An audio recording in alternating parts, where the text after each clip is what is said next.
Boa noite, irmãos. Estamos aqui para falar um pouquinho sobre o Livro dos Espíritos, não é? Nós estamos na pergunta 289, na página 144, encerrando o item 6, Relações de Além-Túmulo, não é? Então, a gente vai falar um pouquinho ainda sobre como nós nos encontramos na espiritualidade para poder encerrar essa questão. E eu vou começar com a prece inicial. Ó Deus Pai Eterno, amado Mestre Jesus, espiritualidade amiga que nos dirige, nosso irmão Abdu, nosso dirigente espiritual. Agradecemos humildemente a oportunidade de podermos estar aqui, estudando, nos aprofundando no estudo do Livro dos Espíritos, na compreensão da doutrina espírita. Que a Tua paz, que a Tua harmonia, Senhor, nos envolva, tocando o coração de todos os irmãos que nos ouvem e que nos seguem nas redes sociais, para que possam sentir o desejo de se aprofundar no conhecimento da doutrina espírita, trazendo o esclarecimento, especialmente nesse momento, sobre a vida após a morte, sobre como nos encontramos, sobre o nosso compromisso de vivermos bem a nossa encarnação, para podermos ter boas sementes e colhê-las na eternidade. Que assim seja. Pergunta 289. Nossos parentes e nossos amigos vêm, às vezes, ao nosso encontro quando deixamos a Terra? Então, nós estamos no capítulo falando sobre a vida além do túmulo, não é? Então, Kardec quer saber e ele pergunta: se quando eu desencarnei, o irmão, a pessoa desencarnou, chegou no mundo espiritual, os parentes, os amigos, vêm ao encontro desse irmão, não é? Vêm recebê-lo na espiritualidade? E aí os espíritos respondem: sim, vêm ao encontro da alma que estimam, felicitam-na como no regresso de uma viagem, se ela escapou aos perigos do caminho, e a ajudam a se desprender dos liames corporal. É um favor concedido aos bons espíritos, quando os que os amam vêm ao seu encontro, enquanto os que estão manchados ficam no isolamento ou cercados somente de espíritos semelhantes a eles. É uma punição. Então, os espíritos, primeiro eles dão uma resposta afirmativa. Sim, eles vêm ao nosso encontro. Entretanto, eles fazem uma separação. Existem duas condições. Primeiro, vêm ao encontro das almas que estimam, né? E eles a felicitam por terem escapado aos perigos do caminho, não é? E os ajudam a se desprender dos liames corporal. Então, aqueles irmãos que conseguiram, enquanto encarnados, vivenciar da melhor forma as provas que lhe foram apresentadas, eles vão adquirir a condição de serem amparados. Serão conduzidos às colunas espirituais, serão recebidos.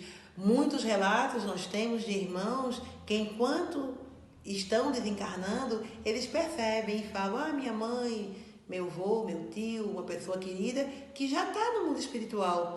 E naquele momento eles já estão vendo, já estão recebendo um amparo.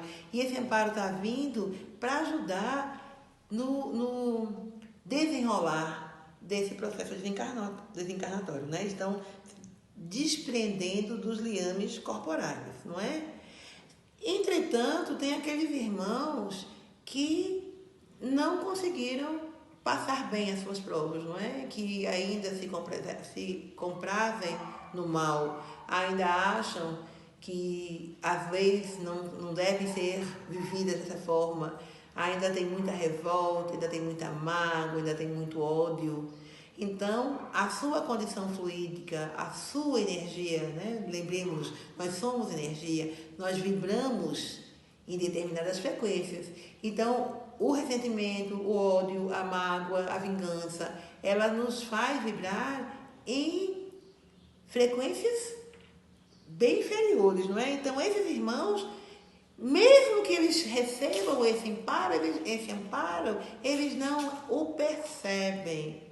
O ódio, o ressentimento é tão grande que eles não conseguem olhar no seu entorno e ver que existem ali uma espiritualidade trabalhando para ajudá-los, para encaminhá-los, não é? Então, eles não vão ser recebidos por esses amigos. Não porque não existe ali bondade divina, e sim porque a condição fluídica do desencarne ainda não dá a esse irmão essa condição, que é o que os espíritos dizem. Enquanto os que estão manchados ficam no isolamento ou cercados somente de espíritos semelhantes a eles. É uma punição. Se eu desencarno numa condição de muita revolta, eu vou acordar no mundo espiritual ainda com essa revolta. E essa revolta, muitas vezes, vai querer o quê? Vai fazer com que eu nem queira estar no mundo espiritual. Não, nem entendo o que aconteceu. Eu quero me vingar, eu quero resolver, eu quero ficar aqui, preso, nesse orbe, né? Encarnado, aqui no meio dos encarnados. E se eu estou aqui, eu estou num lugar onde eu não deveria estar.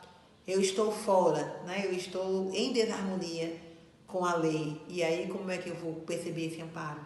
Não é? Então, a minha condição espiritual é que impede que eu a receba, não é?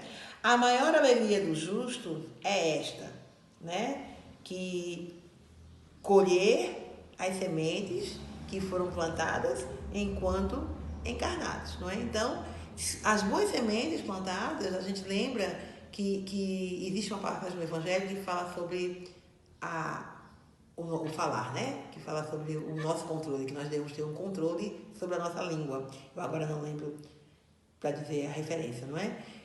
Mas é uma passagem que diz que o homem ele controla tudo, menos a língua. Quer dizer o quê? Que nós precisamos controlar a nossa forma de falar, não é? Cada vez que nós falamos, nós plantamos uma semente. Cada vez que nós emanamos uma energia, nós plantamos uma semente.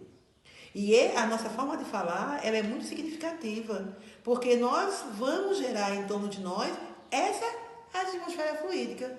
Então, quando a minha fala é uma fala amorosa, é uma fala que busca conciliação, eu vou ter esse amparo sempre, não só no desencarne.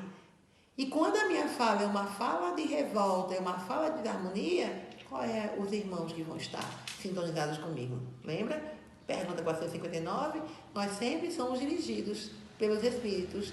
Agora, a nossa ação, o nosso pensamento, o nosso sentimento, a nossa ação é quem vai dizer qual é o Espírito, qual é a sintonia que nós estamos dando para essa direção, tá certo?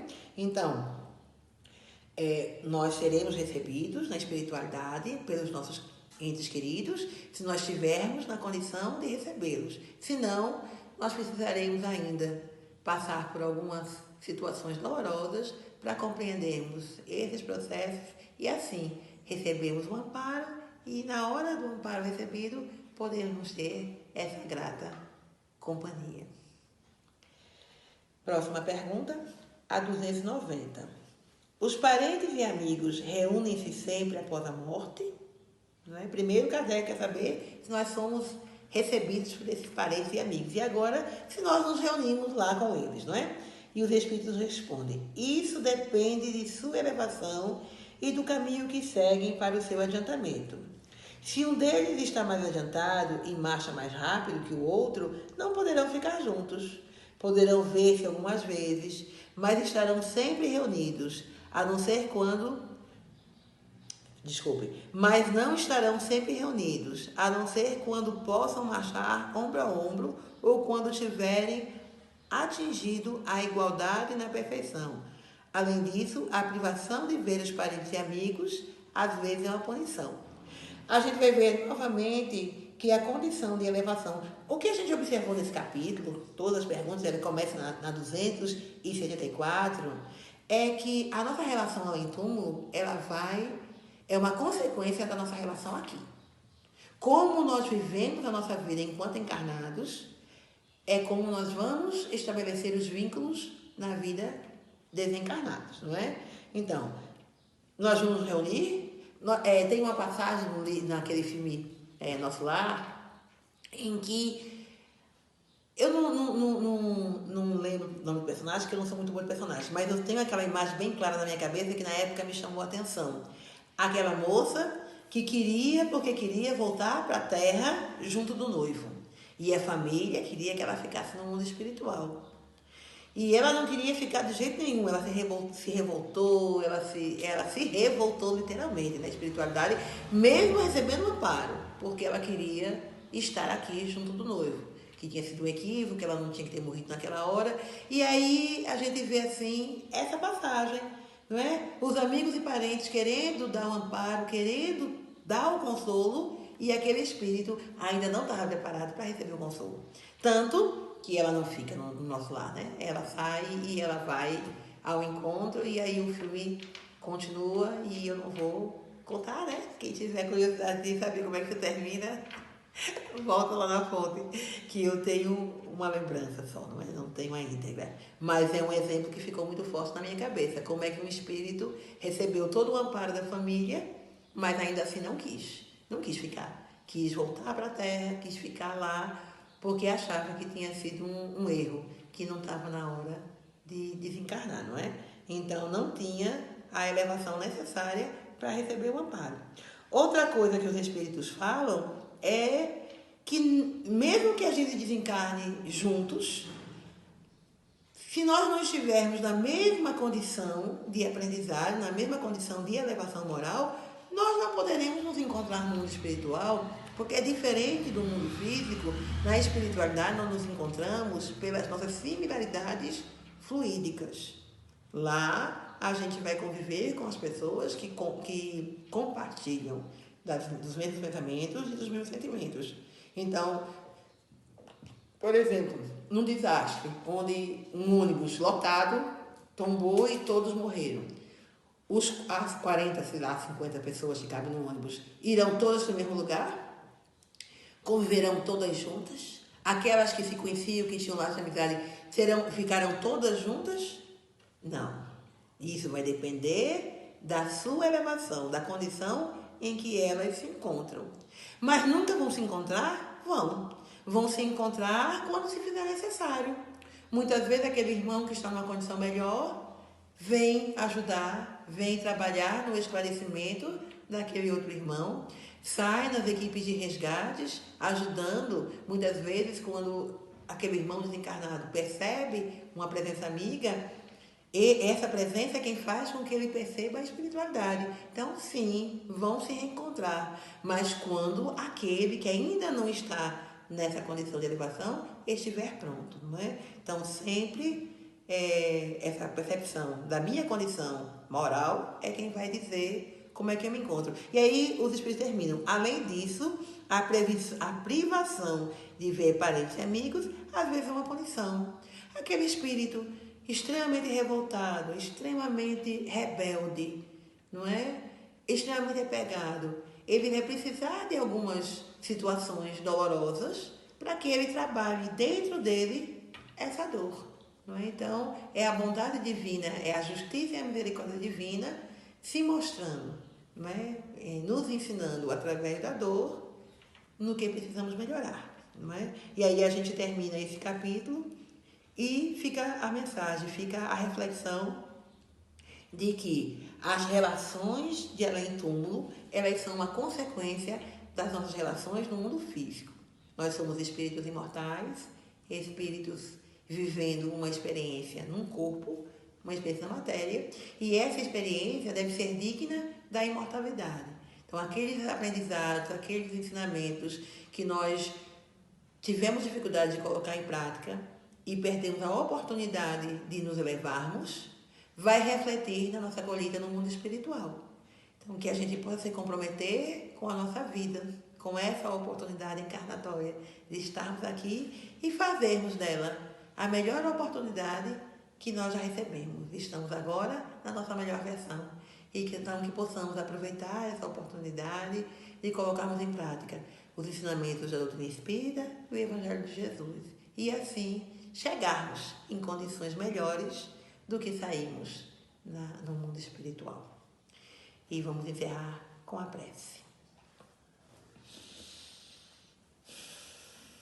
Querido Jesus, Pai de amor e bondade, lhe agradecemos nesse momento essa oportunidade Que possamos, Senhor, refletir intimamente na nossa relação com Deus, na nossa relação com os nossos espíritos protetores, com o nosso guia espiritual, na nossa relação com os nossos irmãos encarnados e desencarnados.